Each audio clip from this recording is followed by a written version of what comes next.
Oh my god, hackers stole like all of our social security numbers.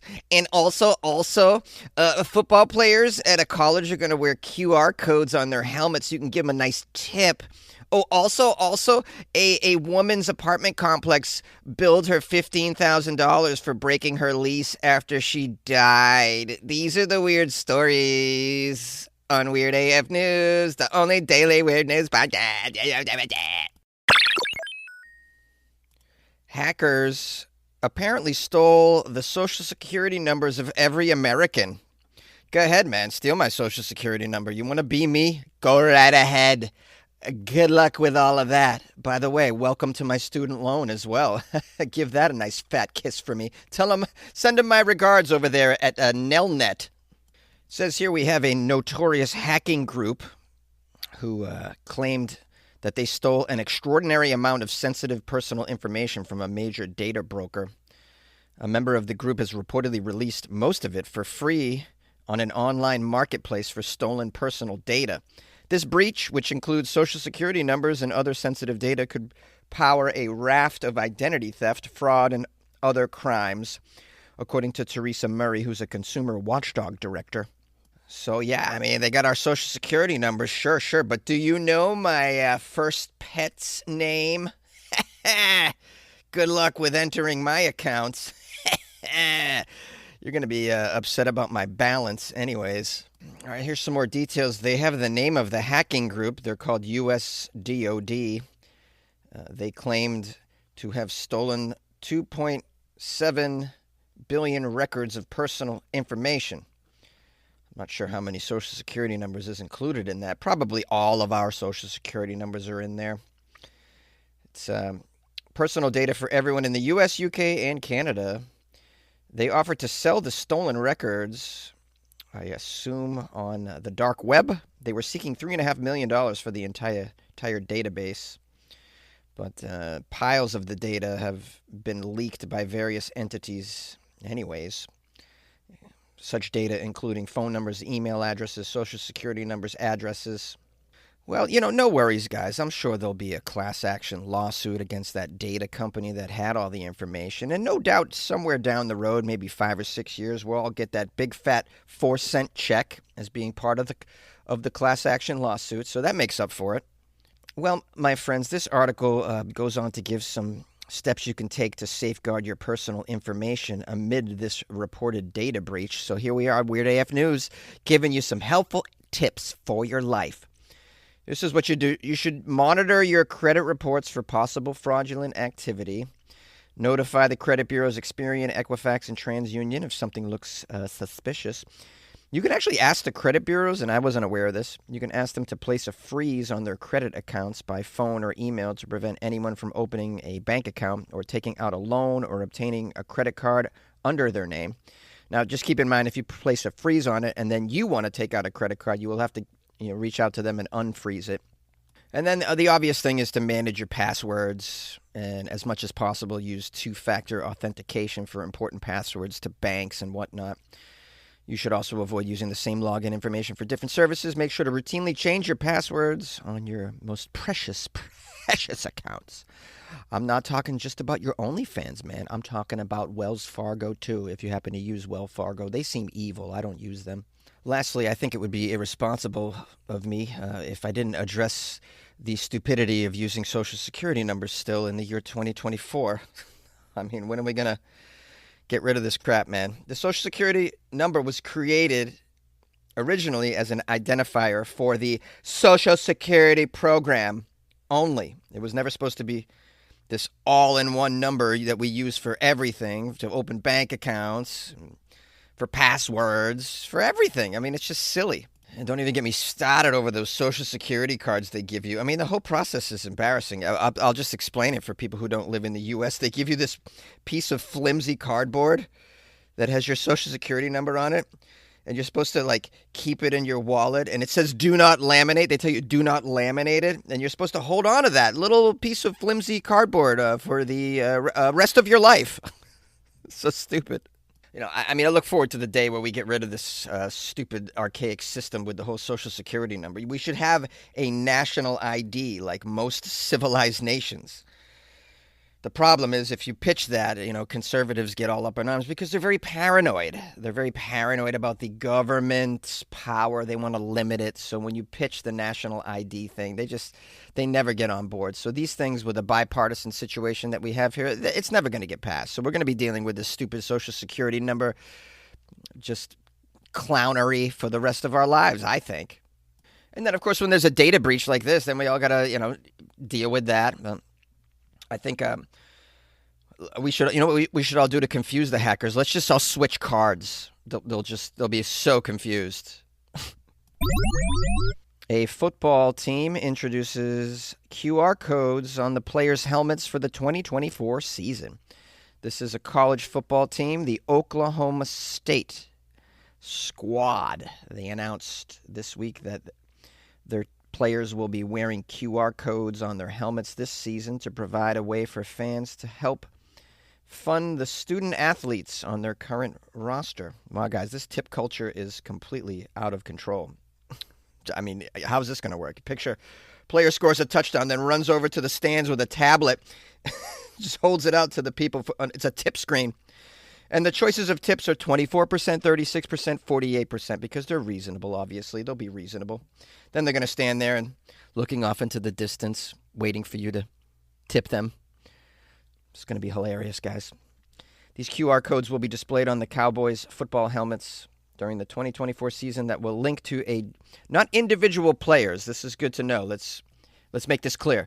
You're not tipping the individual players. It's going to the general team fund for every student athlete on the football team. I guess they'll be sharing that. Now, it says here the Oklahoma State officials say they believe this will mark the first time that a college football team will display QR codes that help promote players' earning potential during regular season games. Or you could just, give the players more money out of your coffers. I don't know if you've seen the numbers here, but college football is big business. Yeah. And the players hardly see any of that. So they have NIL, which is, basically donors, what previously used to be called boosters. So that's not coming from the school. So how about the school just open up your wallet so that you don't have to humiliate the football team by having them run around with a QR code on their helmets. Like, please tip me, please, please tip me, please validate me. And also there's the whole technical issue of QR codes on a helmet that's like 100 yards away from me. Like, how the hell am I going to tip these people? I'm sorry, I don't know about your phone's camera, but I don't have the Hubble telescope in my phone where I can zoom into a QR code that's 4 by 4 inches. It is located 200 yards away from my face if I happen to be in the back of the stands. So I mean, the whole thing is silly. There's a quote here from someone named Mike Gundy, but they're not saying who Mike is. Is this the coach? Mike says, this gives a chance for everyday fans across the world to have a real impact when it comes to supporting the NIL efforts for Cowboys football. I'm thrilled about this opportunity for our players. The 1.5 square inch QR code, it's even smaller than I thought. 1.5 square inches, and then it's like so far away from me. How am I going to tip the players? They'll probably stick it in the program so you could just scan it on there. They say here that the QR code is helpful for fans at home watching the game on television, giving them the ability to scan the code during broadcasts and post-game photos that are posted onto social media. It is expected to help raise the team's NIL value during the football season. So, I guess if you're watching at home and you see, hey, a nice tackle, man, here's a sawbuck, send it on over. We're probably going to see things like the highest grossing touchdown of the year. Just the commercialization of sports is out of control. I'm a huge sports fan, and this is an aspect of it that I just think is getting out of control, man. I mean, it's creating a reward system where you got people in the game for not the love of the game, which should be concerning to everybody who's a traditional sports fan like yours truly. It's at the point now where I can barely afford to go to a live event these days. I used to go to many sporting events And now I go to one basketball game a year and maybe 2 or 3 baseball games. And I don't go to football games because they're too expensive. I just don't. You know what it costs to go to SoFi Stadium over here in Los Angeles? I can't afford that. I looked into going to Vegas to see my Patriots play there. Was it last season or the season before? I couldn't believe the ticket prices, the low ticket prices. I was like, $250 was like on the low end of it. No, so just forget it at this point, No, so for football, I just watch it at home. I watch it at a bar. I have my phone, fantasy apps open, flicking through my various leagues to watch me as I kick ass in my fantasy leagues, as I'm known to do. I certainly won't be tipping any college players that I see on television. That is not happening. And once again, I reiterate, the school should open their coffers and pay these athletes. An apartment complex is billing a dead woman for breaking her lease. Stories out of San Antonio, Texas. They say that you can't take it with you, but a local apartment complex says you better pay up before you go. They sent a bill to the family of one of its former tenants, charging her for breaking her lease when she passed away. Well, I mean, this is what she gets. Dying is just very inconsiderate without a 30-day notice, as you know, guys. And I'll bet she didn't even tip the mailman either. She was probably one of these reckless individuals. This is so bad. I'm joking, guys. The woman's children received a bill from the apartment complex, sadly, for quite a bit of money, $15,676, and a collection notice as well. How about that? Your mom's just died, and now you're slapped in the face with a back rent bill and a collection notice. There's a Texas law that says family members can cancel a lease if a loved one passes away. Sure. Well, if someone passes away, I got news for you. The lease is canceled. I mean, whether you want it to be or not. Obviously, if there is a co-signer on the lease that is not deceased, then obviously the lease is still in full operations. But if it's one person on a lease and they're dead, yeah, it's canceled.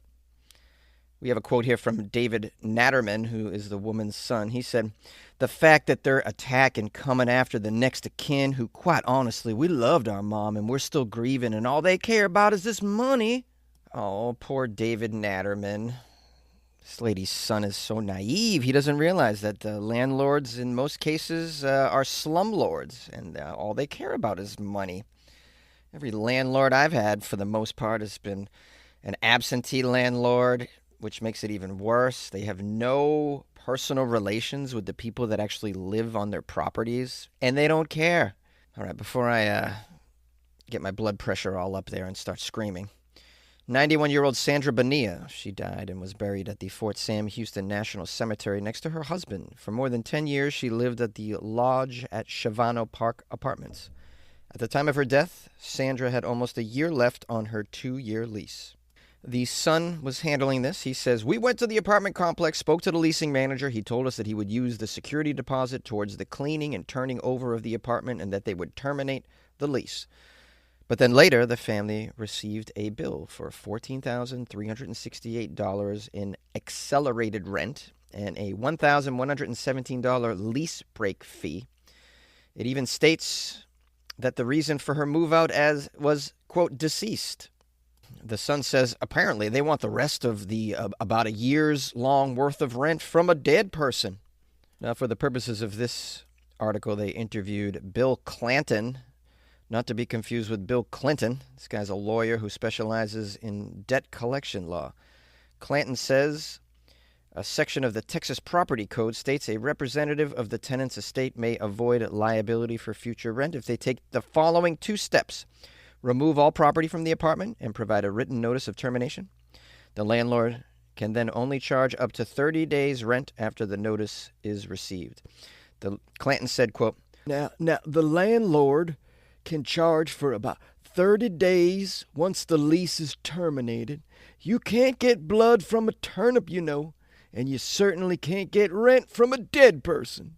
Well, yes, I mean, it's obvious we know these things, but these greedy companies will never stop trying to recoup what they see as lost profits and whatnot. They'll do whatever, and it's beyond disgusting.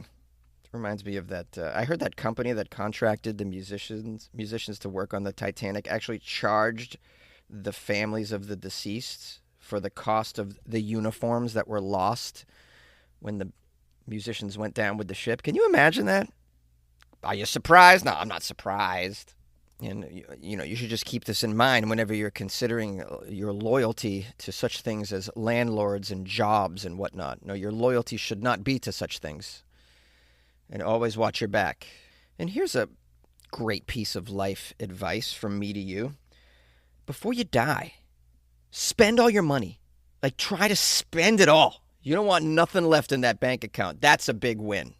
I'm going to even say max out your credit cards. Yes. Hey, take out a loan at the age of 96 if you think you're going to kick it within the next couple of years. Go on all the trips you can go on. Get yourself a sex doll, some Viagra, and a hot tub. Just live life, man. Listen. Ooh, ah, ooh, do you want to hear some weird news? Ooh, ah, ooh, do you promise not to tell? Oh, weird news. Ooh, ah, ooh, let me whisper in your ear.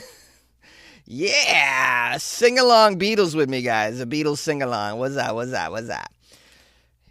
Listen, I got some people that called the podcast and left messages in the past week or so, and including, lucky me, that famous pole vaulter whose junk got caught on the pole at the Olympics. That French guy called and left me a voicemail. I'm going to publish that. Apparently he's a big fan of the show, and he's got an announcement to make. So a few phone calls after this. You guys can always call the show, 646-450-2012. Just FYI, if you call and you leave me a great message and I don't publish it, it's probably because there's like a technical difficulty on your end. Sometimes the calls don't sound clear. They're staticky. I don't know where you guys are calling from, but some of you live in the middle of nowhere and you're trying to call. It's just not working, man. Come to humanity, please. There's plenty of humanity that you can come to. Anyways, or if I didn't publish your call, it's because you swore or something. That could be a thing. Anyways, the number is 646-450-2012. If you would like to email me, it's funnyjones@gmail.com. My Instagram is @funnyjones. Tomorrow is Friday, so I will be doing only weird news from Florida. If you come across a Florida story that you think is appropriate for Florida Friday, please don't hesitate. Send it to me. Send me the link. That's very helpful. I guess that's about it. If you want to support the show, it's weirdafnews.com, where you can buy me a coffee. Yeah. All right. Let's rock. Oh, Jonesy, I've always wanted to leave you a message. Oh, my goodness. This is Meredith from Kansas. I used to haunt you on Twitter. I guess it's X now. It might be something different tomorrow. Who knows? So I was just listening in on the way to my new job, and I wanted to tell you that the Jive Lady is none other than Barbara Billingsley, more widely known as June Cleaver from Leave It to Beaver. That's right, Mrs. June Cleaver is the Jive Lady. My husband and I were just rewatching Airplane the other day, and he said, yeah, that's June Cleaver. And I was like, as in Leave It to Beaver? And he said, yes, ma'am. So just so you know, a little tidbit to start off your Tuesday there. Because it is, what time is it now in Los Angeles? It's 7-Eleven in the land of fruits and nuts, my old stomping grounds. I don't exactly remember where you are, but I lived in the valley, the San Fernando Valley. I lived in a crap hole in, where was it? Van Nuys, and then in a bigger crap hole in Burbank, right on the edge of NoHo on Victory Boulevard. So, long-time listener and first-time caller, although I've wanted to call you numerous times to leave you little tidbits of information and harassing messages. But there you are to start off your Tuesday, that Barbara Billingsley was the Jive Lady. So there you are, and be assured, Jonesy, I will be harassing you more in the future. Cheers, and stay cool out there in Hollyweird. Hey, Jonesy. I'm from Florida. I lived down there half of my life.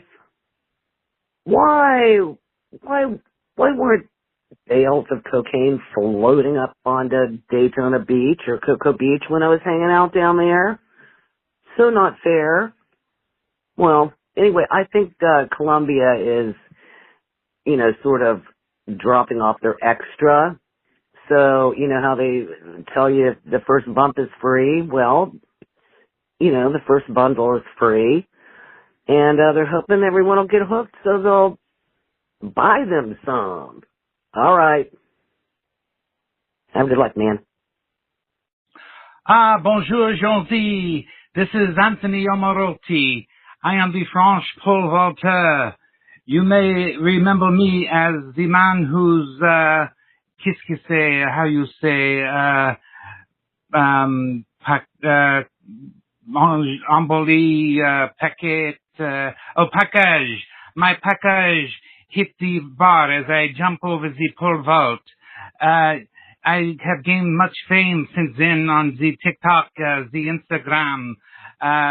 I have been working very diligently since that time, creating a product to restrain the package so my junk does not hit the bar as I go over the pole vaulting bar.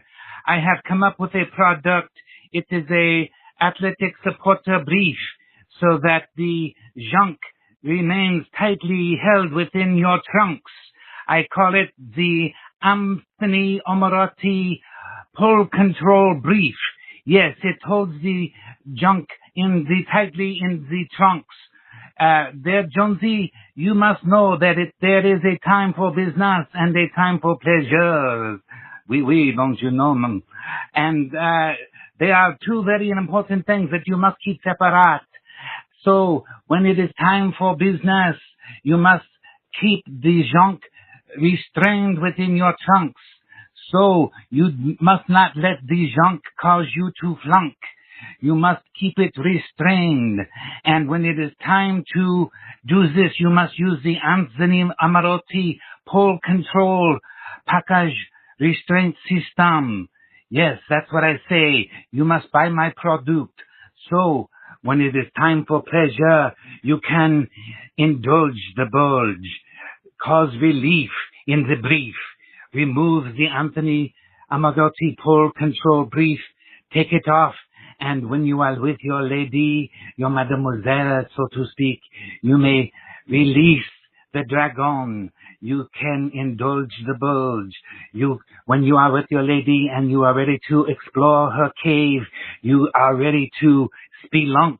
You can release the junk and you can get fully sunk and ready to dunk. That's right. Then you can release your spunk. Jonesy, what do you think of this? I think this is the perfect product. Yes. Wear the Anthony Omari Pole Control Brief, and you too can restrain the junk in the trunk. And that is this product that I have, Jonesy. It is available on Instagram and on my website.